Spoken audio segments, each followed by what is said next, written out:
សម្ដេចតេជោហ៊ុនសែនរំពឹងការដោះដូរពាណិជ្ជកម្មជាមួយវៀតណាមឈានដល់$20,000 លានក្នុងពេលឆាប់ខាងមុខ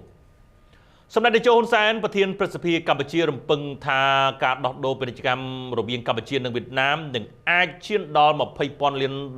នាពេលខាងមុខក្រោយទំហំពាណិជ្ជកម្មរវាងប្រទេសទាំងពីរមានការកើនឡើងជាបន្តបន្ទាប់ការបង្ហាញក្តីរំពឹងបែបនេះរបស់សម្ដេចតេជោធ្វើឡើងក្នុងជំនួបពិភាក្សាការងារជាមួយលោក Bui Thanh San ឧបនាយករដ្ឋមន្ត្រីវៀតណាមនៅវិមានព្រឹទ្ធសភានាថ្ងៃទី28 ខែវិច្ឆិកាឆ្នាំ2025ជាមួយគ្នានេះមន្ត្រីជាន់ខ្ពស់វៀតណាមរូបនេះបានវិតម្លៃខ្ពស់ចំពោះទំនាក់ទំនងកម្ពុជានិងវៀតណាមជាពិសេសលើការធ្វើពាណិជ្ជកម្មទ្វេភាគីនាពេលបច្ចុប្បន្នសូមបញ្ជាក់ផងដែរថានៅក្នុងរយៈពេល10ខែឆ្នាំ2025ការដោះដូរពាណិជ្ជកម្មទ្វេភាគីរវាងកម្ពុជានិងវៀតណាមសម្រាប់បានទំហំ$3,444 លានខណៈនៅពេញមួយឆ្នាំ2024កន្លងទៅ